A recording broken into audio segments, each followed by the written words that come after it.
Baik, Assalamualaikum warahmatullahi wabarakatuh. Shalom, Om Swastiastu, Namo Buddhaya, Salam Kebajikan. Pada kesempatan kali ini, di sini kami dari kelompok 10 akan membahas mengenai pasar barang dan pasar uang, serta keseimbangan pasar barang dan pasar uang.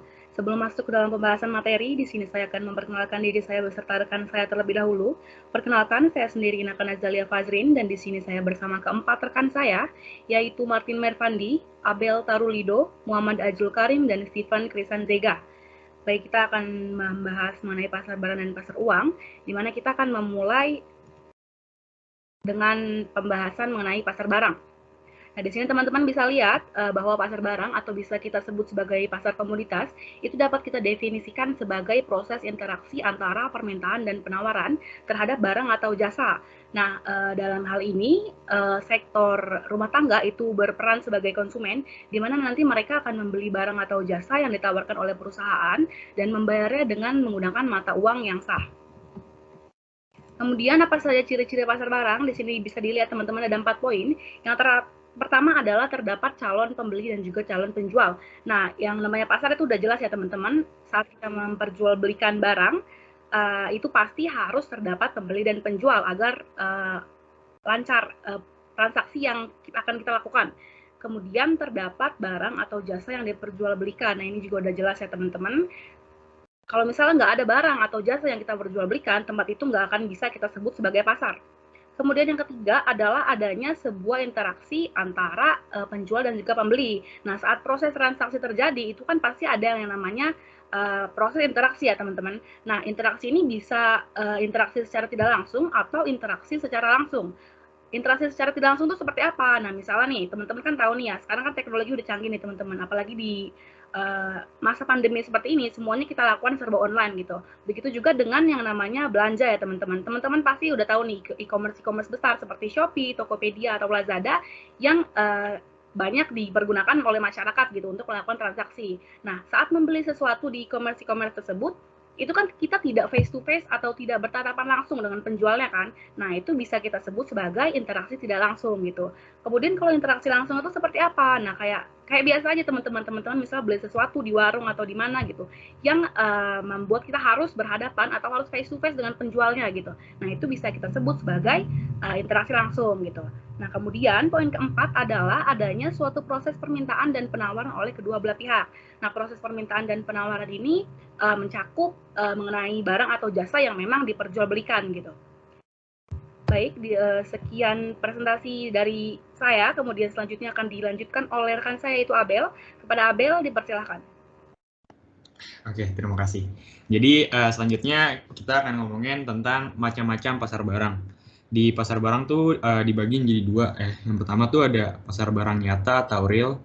Di sini tuh pasar barang nyata merupakan sebuah pasar yang menjual produk dalam bentuk barang yang bentuknya fisiknya jelas, seperti terlihat dan dapat dipegang. Di pasar ini penjual dan pembeli bertemu secara langsung. Ada proses tawar-menawar, barang yang dijual juga di tempatnya, ada transaksi, pembayaran dilakukan secara tunai, dan barang dibawa langsung oleh pembeli.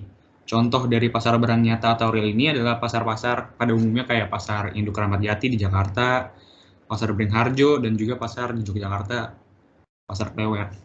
Terus yang kedua ada pasar barang abstrak. Pasar barang abstrak berkebalikan sama pasar barang real tadi. Pasar barang abstrak merupakan sebuah pasar yang menjual produk yang tidak terlihat atau dengan kata lain produk tidak real secara fisik. Di pasar ini penjual dan pembeli bertemunya secara maya. Penjual menawarkan barang melalui media digital, kemudian pembeli merespon melalui telepon, surat, atau WhatsApp chat. Contoh dari pasar barang abstrak itu adalah pasar kopi, toko online, pasar karet, pasar tembakau, pasar timah, dan lain sebagainya. Next. Nah, lanjut kita bakal ngomongin tentang fungsi pasar barang. Pasar barang ini mempunyai dua fungsi ya. Yang pertama itu ada sebagai tempat atau sarana untuk memperoleh informasi mengenai jenis barang yang diperdagangkan di pasar dunia. Setiap negara pasti memiliki produk, barang, atau komoditi unggulan. Beragamnya barang yang diperdagangkan, tentunya barang tersebut juga memiliki kualitas yang beragam macamnya. Pastinya kualitas juga mempengaruhi harga dari barang-barang tersebut. Dengan kata lain, ada harga pasti ada kualitas. Informasi semacam ini sangat diperlukan oleh masyarakat di seluruh dunia. Jadi salah satu fungsi dari pasar barang adalah sebagai tempat atau sarana untuk memperoleh informasi tentang beberapa jenis barang yang diperdagangkan di dunia. Terus fungsi pasar barang yang kedua adalah sebagai tempat atau sarana untuk mengadakan aktivitas transaksi berbagai barang yang berlaku di pasar dunia. Secara umum, pasar diartikan sebagai tempat bertemunya penjual dan pembeli untuk melakukan transaksi. Maka ketika ada aktivitas penawaran permintaan, pasar merupakan lokasi yang tepat untuk melaksanakan aktivitas ini. Hal ini bukan hanya berlaku untuk tingkat lokal saja, tapi berlaku untuk seluruh komoditi yang berlaku di seluruh pasaran dunia, sebagai tempat atau sarana untuk memantau dan mengatur aktivitas perdagangan barang. Agar aktivitas perdagangan menjadi lancar, diperlukan suatu sistem untuk memantau dan mengatur aktivitas tersebut. Maka ini menjadi fungsi dari pasar, yaitu aktivitas perdagangan barang dikatakan baik dan lancar jika tersedia barang yang dibutuhkan, jumlahnya cukup, dan memiliki daya beli yang baik. Yang tidak kalah penting dari fungsi memantau dan mengatur adalah memastikan bahwa barang yang dibutuhkan ada atau nyata, ada pembeli yang jelas, dan memastikan bahwa transaksi yang terjadi tidak menyalahi aturan atau hukum yang berlaku. Terima kasih, itu dari saya. Selanjutnya akan dilanjutkan oleh teman saya.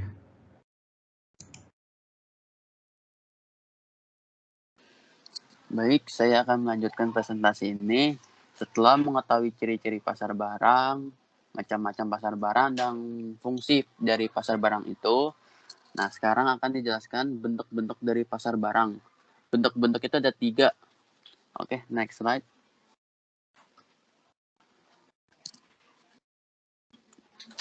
Nah, yang pertama, bentuk pasar barang itu didasarkan pada cakupan areanya, yaitu ada pasar lokal, pasar daerah, pasar nasional, dan pasar internasional. Pasar lokal itu apa? Pasar lokal itu adalah pasar setempat yang hanya dikunjungi atau digunakan oleh anggota masyarakat setempat atau daerah sekitar yang jaraknya tidak terlalu jauh dari pasar tersebut. Sedangkan pasar daerah merupakan pasar yang terdapat di suatu daerah tertentu, semisalnya pasar-pasar yang berada di kota atau sekabupaten. Biasanya pasar itu masuk di bawah naungan perusahaan daerah. Lalu yang ketiga ada pasar nasional. Pasar ini merupakan pasar yang memiliki lingkup yang lebih luas karena cakupannya seluas wilayah negara itu sendiri. Lalu yang keempat ada pasar internasional. Pasar yang memperdagangkan barang atau komoditi di mana penjual dan pembelinya berasal dari seluruh dunia. Oke, next slide.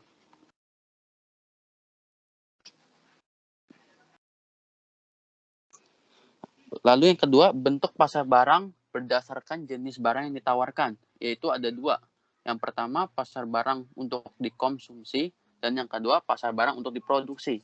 Pasar barang untuk dikonsumsi itu berarti pasar yang memperjualbelikan barang-barang yang bersifat konsumtif atau yang akan digunakan untuk konsumsi, yang nantinya penggunanya akan disebut sebagai konsumen. Sedangkan untuk pasar barang produksi merupakan barang yang menyediakan barang-barang ataupun sumber daya pendukung suatu produksi, ataupun bisa disebut juga barang yang dibutuhkan untuk membuat produksi barang dan jasa. Oke, next slide. Nah, yang terakhir, bentuk pasar barang berdasarkan kriterianya. Yang pertama adalah pasar persaingan sempurna, dan yang kedua, pasar persaingan tidak sempurna. Pasar persaingan tidak sempurna sendiri dibagi menjadi 3, yaitu pasar monopoli, pasar oligopoli, dan yang ketiga pasar monopolistik. Ya, yang pertama pasar persaingan sempurna itu berarti pasar yang persaingannya bersifat murni. Maksudnya pasarnya yang di dalamnya terdapat penjual dan pembeli, namun masing-masing tidak dapat mempengaruhi harganya karena harga tersebut telah ditentukan oleh pasar itu sendiri. Selain itu, para pelaku ekonominya sama-sama telah mengetahui kondisi dan memiliki informasi yang terkait dengan pasar. Lalu yang kedua ada pasar persaingan tidak sempurna. Pasar ini maksudnya pasar yang hanya terdapat sedikit penjual namun banyak pembeli, sehingga harga ditentukan oleh pemilik barang itu sendiri. Dalam hal ini suatu perusahaan maupun suatu usaha perorangan. Meski penjualnya sedikit, namun barang yang ditawarkan masih beragam. Nah, dalam pasar persaingan tidak sempurna sudah dibagi 3.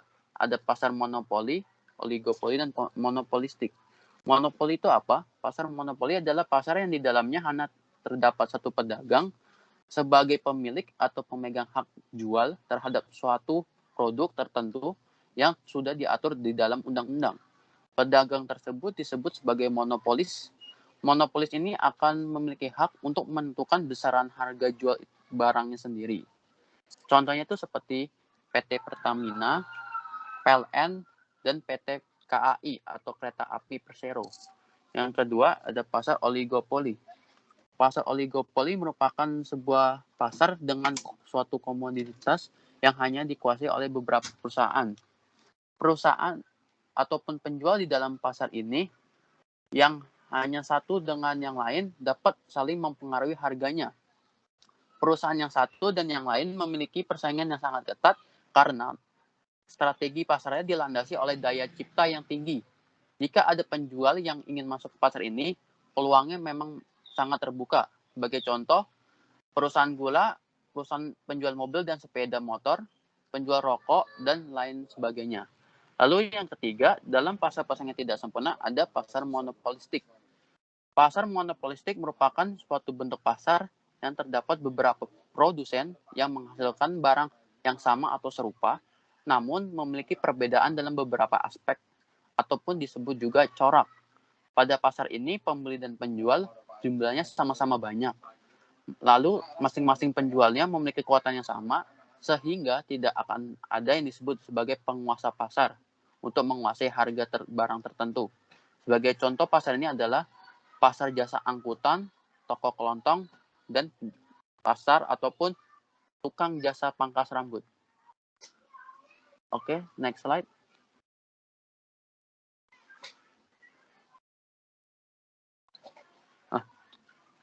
Ada contoh dari pasar barang, yaitu pasar barang produksi, pasar barang konsumsi, dan pasar barang seni. Pasar barang konsumsi ataupun pasar barang produksi merupakan pasar yang memperjualkan belikan faktor-faktor pendukung suatu produksi. Pasar ini memperjualbelikan sumber daya produksi, semisalnya seperti mesin-mesin industri, mesin otomotif, tenaga kerja, maupun uang, ataupun disebut orang pasar uang. Lalu yang kedua ada pasar barang konsumsi. Pasar barang konsumsi ini merupakan pasar yang memperjualbelikan barang-barang yang bersifat konsumtif. Pasar barang konsumsi memperjualkan barang-barang yang akan digunakan atau dikonsumsi secara langsung, dengan kata lain, dapat langsung digunakan oleh konsumen. Sebagai contohnya, seperti pasar beras, pasar ikan, pasar tekstil, dan pasar sebagainya. Lalu ada pasar barang seni. Pasar barang seni ini memiliki arti, yaitu pasar yang memiliki kegiatan memperdagangkan hasil karya seni, baik produk yang sudah lampau saat ini, ataupun produk lokal yang muncul dari budaya daerah setempat yang bersifat asli, unik, langka, maupun legal. Sebagai contohnya, pasar seni Gabusan yang berada di Yogyakarta, lalu pasar Beringharjo yang berada di Yogyakarta juga. Lalu yang ketiga ada pasar Sukawati yang ada di Bali dan pasar Triwindu yang ada di Surakarta. Dan masih banyak lagi pasar barang seni lainnya.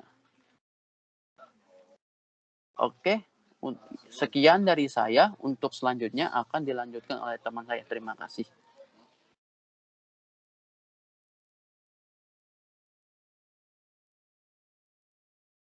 Saya akan melanjutkan presentasi dari Martin. Pasar uang. Pasar uang itu keseluruhan permintaan dan penawaran dana-dana atau surat-surat berharga yang mempunyai jangka waktu 1 tahun atau kurang dari 1 tahun dan dapat disalurkan melalui lembaga perbankan.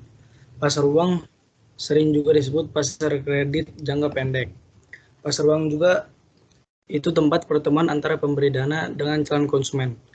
Pertemuan ini bisa dilakukan secara langsung atau melalui perantara.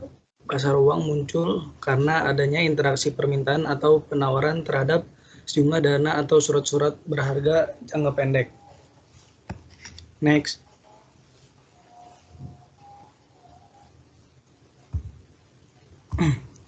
Fungsi pasar uang. Yang pertama ada menentukan harga aktiva yang diperdagangkan melalui interaksi antara penjual dan pembeli atau price discovery process. Yang kedua ada menyediakan mekanisme bagi investor untuk menjual aktiva kewajibannya, dengan kata lain menawarkan likuiditas yang mampu mengubah aktiva menjadi kas. Yang ketiga ada menurunkan biaya transaksi, dalam hal ini adalah biaya pencarian dan biaya informasi. Next.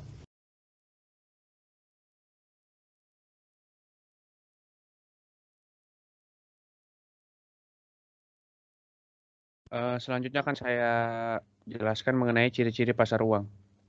Ciri-ciri pasar uang yang pertama itu ada menekankan pemenuhan dana jangka pendek. Yang kedua ada mekanisme pasar uang ditekankan untuk mempertemukan pihak yang mempunyai kelebihan dana dan yang membutuhkan dana. Dan ciri-ciri yang ketiga tidak terikat pada tempat tertentu seperti pasar modal. Next slide. Tujuan pasar uang. Tujuan pasar uang dibedakan menjadi dua, dari pihak yang membutuhkan dana atau modal, dan juga dari pihak yang menanamkan dana atau modal. Untuk yang membutuhkan dana atau modal itu ada memenuhi kebutuhan jangka pendek, seperti menyelesaikan kewajiban membayar utang jangka pendek yang segera akan jatuh tempo. Yang kedua, memenuhi kebutuhan likuiditas yang disebabkan karena terjadi kekurangan uang kas atau uang tunai. Yang ketiga, ada memenuhi kebutuhan modal kerja seperti biaya-biaya operasi, upah karyawan, dan pembelian bahan baku. Dan yang terakhir sedang mengalami kalah clearing. Untuk yang pihak yang menanamkan dana atau modal, ada memperoleh keuntungan dengan tingkat suku bunga tertentu. Yang kedua ada membantu pihak-pihak yang mengalami kesulitan keuangan. Dan yang ketiga ada spekulasi dengan harapan akan mendapatkan keuntungan yang cukup besar dalam waktu yang relatif singkat pada keadaan ekonomi tertentu. Next. Dan yang terakhir ada instrumen pasar uang. Secara umum, instrumen pasar uang adalah instrumen yang diperdagangkan pada pasar uang dan memiliki jatuh tempo kurang dari 1 tahun. Produk pasar uang ini dianggap angin segar oleh para investor dalam menghimpun dana agar bisa meraih keuntungan. Selanjutnya. Berikut adalah instrumen pasar uang. Yang pertama ada sertifikat Bank Indonesia.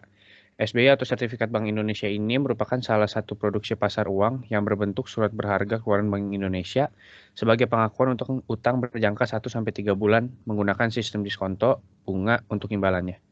Di samping itu, sertifikat Bank Indonesia umumnya digunakan Bank Indonesia dalam mengontrol kestabilan nilai rupiah. Melalui penjualan sertifikat ini, maka Bank Indonesia bisa menyerap kelebihan uang primer yang beredar. Yang kedua ada surat berharga pasar uang atau SBPU. Selain sertifikat Bank Indonesia, ada juga surat berharga pasar uang, di mana yang merupakan surat berharga terbitan bank ini dapat ditandatangani nasabah sebagai surat jaminan pelunasan utang. Pada dunia perdagangan SBPU, umumnya melibatkan bank komersial dengan Bank Indonesia atau lembaga keuangan lainnya dengan menerapkan sistem diskonto. Yang ketiga ada surat berharga komersial atau CPS.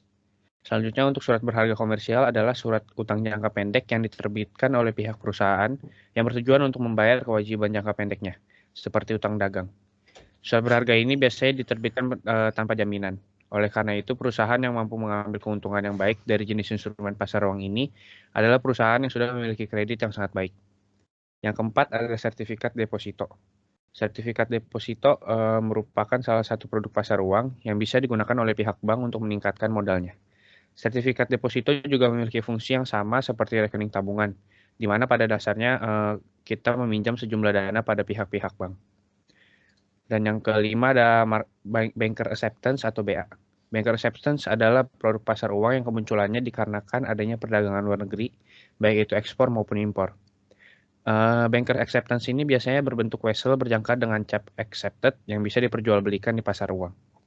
Dan yang terakhir ada surat perbendaharaan negara atau SPN.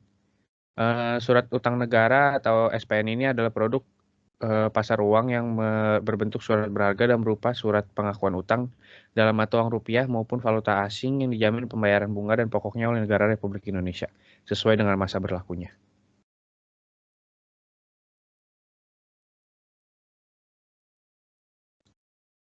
Baik teman-teman, sekarang kita akan lanjut membahas mengenai keseimbangan pasar barang dan keseimbangan pasar uang.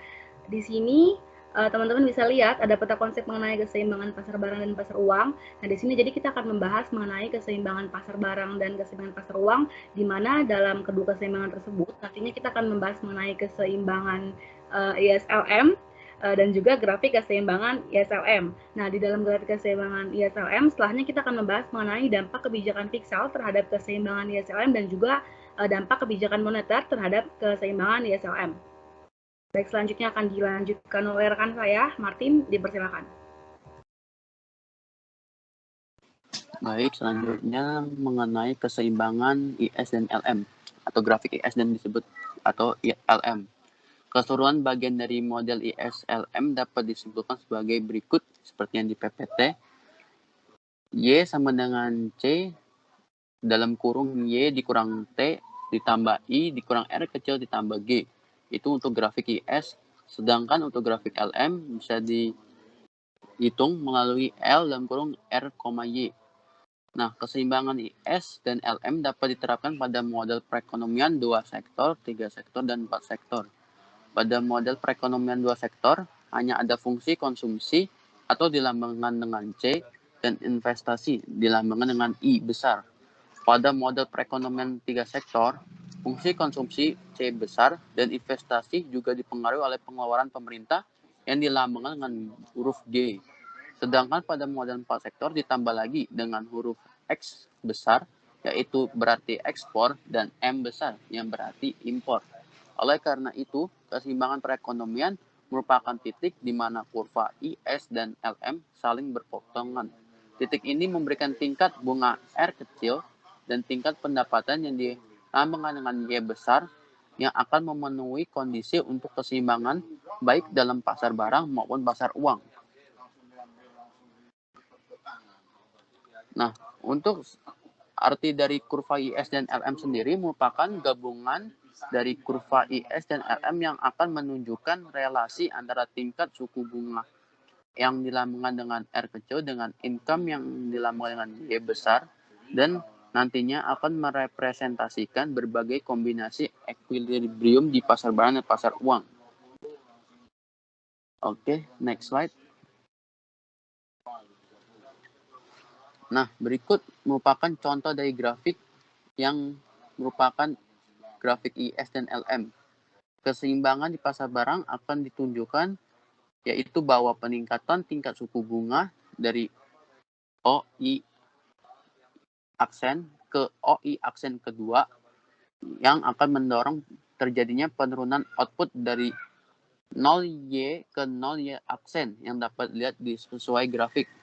Nanti keseimbangan di pasar uang akan ditunjukkan dengan peningkatan output dari 0Y ke 0Y aksen kedua yang akan mendorong peningkatan tingkat suku bunga dari I kecil ke OI aksen kedua. Ketika kurva IS berpotongan seperti di gambar dengan kurva LM, maka akan terjadi keseimbangan. Maka itu akan disebut equilibrium. Nah, hal ini merupakan peningkatan suplai keuangan yang dapat dilambangkan dengan Y1 yang berpindah menjadi Y ke kanan, Y aksen kedua. Nah, dan akan menurunkan tingkat suku bunga dari R1 ke R aksen kedua. Hal tersebut sekaligus menggeser LM ke kanan secara sejajar menjadi LM dan mengubah equilibrium kurva IS dan LM dari E menjadi EM. Oke, next slide.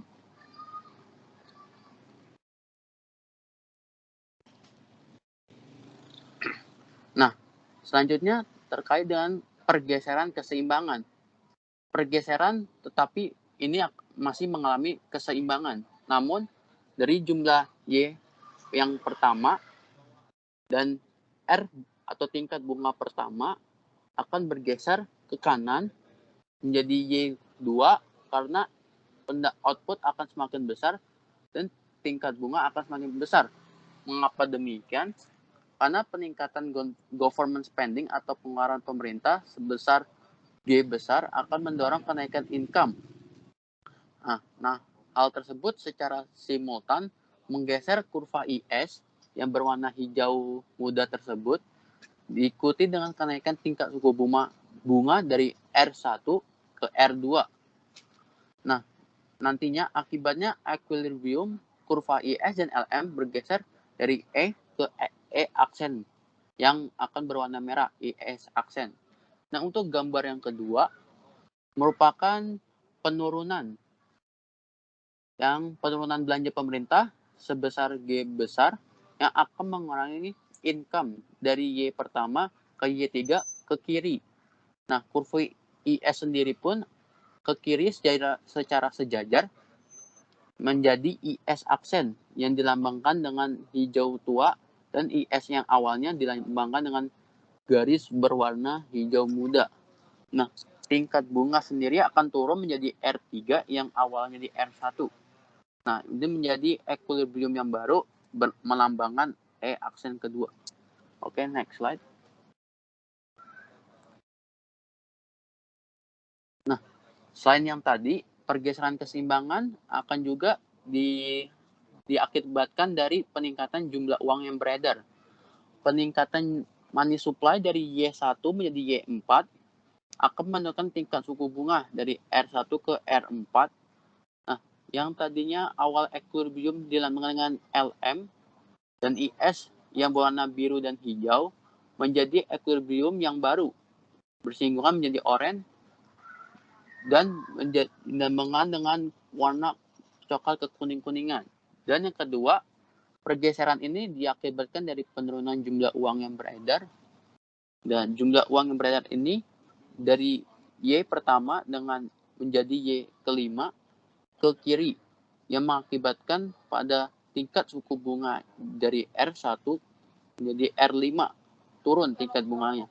Hal ini akan diikuti dengan pergeseran kurva LM. Nah, ini LM yang akan berubah ke kiri secara sejajar menjadi LM aksen sekaligus equilibrium akan mengubah kurva IS dan LM menjadi E, yaitu menjadi EN ke kiri atas. Oke, next slide. Nah, untuk selanjutnya akan dijelaskan oleh teman saya. Terima kasih. Oke, terima kasih. Jadi di sini saya akan menjelaskan mengenai contoh soal model 2 sektor. Di sini udah diketahui bahwa C yaitu konsumsi sebesar 100 ditambah 0,75Y. Terus udah dikasih tahu juga kalau I investasi sama dengan 60 dikurang 200I. Terus udah dikasih tahu juga kalau MS yaitu penawaran 500 dan MD permintaan sama dengan 0,2Y ditambah 428 dikurang 400I. Terus ditanya yang pertama keseimbangan pasar barang, keseimbangan pasar uang, dan keseimbangan umum ISLM. Jadi buat jawaban yang pertama keseimbangan pasar barang tinggal masukin ke rumus saja yaitu Y sama dengan C tambah I. Y sama dengan masukin yang tadi C 100 tambah 0,75Y ditambah I yang tadi 60 kurang 200I. Terus tinggal disubstitusi aja. Jadi Y min 0,75Y sama dengan 160 dikurang 200I. Terus nanti Y itu 1, jadi 1 dikurang 0,75 jadinya 0,25Y sama dengan 160 dikurang 200I. Y-nya sama dengan 640 dikurang 800I. Soalnya nanti 0,25 dikali 160 terus 0,25 lagi dikali 200 gitu. Terus buat keseimbangan pasar uang MS sama dengan MD. MS-nya tadi kan 500, terus MD-nya tinggal dimasukin aja 0,2Y ditambah 428 dikurang 400I. Sama kayak tadi disubstitusi lagi 500 dikurang 428 jadi 72. 400I-nya tetap. Terus Y sama kayak tadi lagi dibagi sama 0,272 jadi 360. 400 dibagi 0,2 jadi 2000I. Next. Terus masuk ke yang ketiga tadi, keseimbangan umum IS sama dengan LM. Tadi kan udah dapat masing-masing dari perhitungan yang tadi kan, hasil-hasilnya, terus tinggal dimasukin aja. 640 dikurang 800I sama dengan 360 ditambah 2000I. Ini kayak tadi juga yang I sama H digabungin, yang nggak ada I-nya digeser lagi, disubstitusi lagi. Jadi 2800I sama dengan 280, I sama dengan 0,1 atau 10%. Terus masuk ke Y tadi, ke rumus, jadi Y sama dengan 640 sebagai C, Terus I-nya 800 dikali 0,1. Jadinya Y sama dengan 560. Terus buat grafik keseimbangannya, di sini grafik itu menjelaskan bagaimana tingkat suku bunga berpengaruh terhadap keseimbangan pendapatan nasional. Dari kurvanya sendiri diketahui bahwa kenaikan tingkat bunga akan menyebabkan turunnya pendapatan nasional keseimbangan. Pendapatan nasional keseimbangan akan naik jika tingkat suku bunga turun. Jadi pada keseimbangan umum ini, tingkat bunga keseimbangan adalah 10% dan tingkat pendapatan nasional keseimbangan adalah 560. Next slide.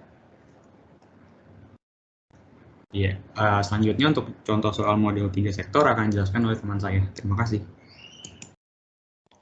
Untuk contoh soal model 3 sektor, sudah diketahui C-nya itu sama dengan 100 ditambah 0,75Y, yang I-nya itu sama dengan 60 dikurang 200I, G sama dengan 20 dan I sama dengan 10%, MS-nya sama dengan 500, MD sama dengan 0,2Y ditambah 428 dikurang 400I.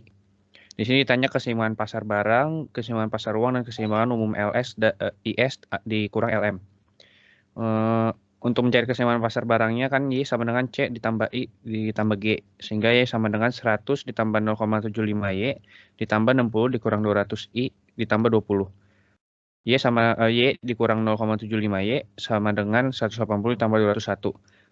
Nah, kemudian 0,25Y sama dengan 180 dikurang 200I.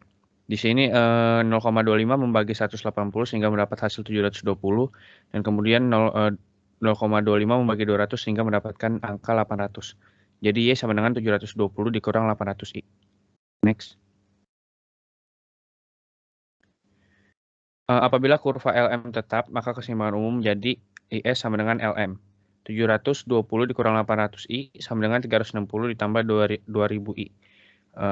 Seperti yang teman saya sudah jelaskan tadi, kita melakukan substitusi di mana 2000-nya dipindahkan, kemudian 720 dipindahkan juga, sehingga mendapatkan hasil 2800I sama dengan 360.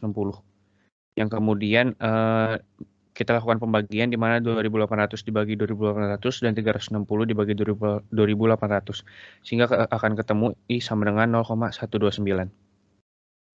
Y sama dengan 720 dikurang 800I. Y mendapatkan hasil 720 dikurang 800, I-nya akan kita ubah menjadi hasil yang tadi yang kita ketemukan, 0,129. Sehingga menjadi 720 dikurang 103,2. Dan hasilnya Y sama dengan 616,8. Naiknya pengeluaran pemerintah sebesar 20 menyebabkan tingkat bunga keseimbangan naik menjadi 12,9% dan mendapatkan nasional keseimbangan dan pendapatan nasional keseimbangan naik menjadi 616,8. Oke, next. Selanjutnya akan dijelaskan oleh teman saya. Terima kasih.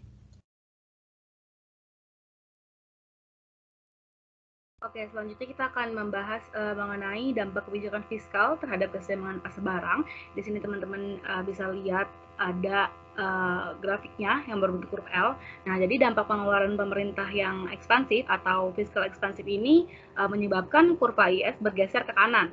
Nah, pada tingkat bunga yang sama, yaitu R1, pergeseran kurva tersebut menyebabkan output keseimbangan bergeser dari Y0 ke Y1. Nah, sebaliknya, dampak anggaran defisit atau fiskal kontraktif menyebabkan kurva bergeser ke kiri. Nah, ini teman-teman bisa lihat dari grafiknya. Ya, gitu. Oke, selanjutnya akan dibahas oleh rekan saya.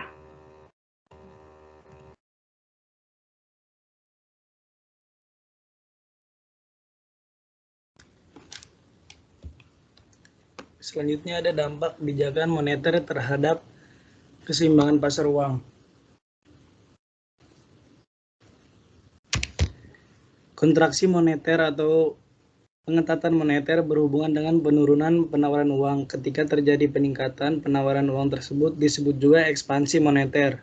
Kebijakan moneter tidak mempengaruhi kurva Yaksen, tetapi hanya mempengaruhi kurva LM. Misalnya ketika terjadi peningkatan penawaran uang, kurva LM akan bergeser ke bawah. Seperti yang kita lihat di kurva, dengan diturunkannya tingkat suku bunga dari I ke Yaksen, dapat kita lihat ada pergeseran kurva LM menandakan peningkatan PDB di suatu negara. Hal ini karena adanya crowding out effect.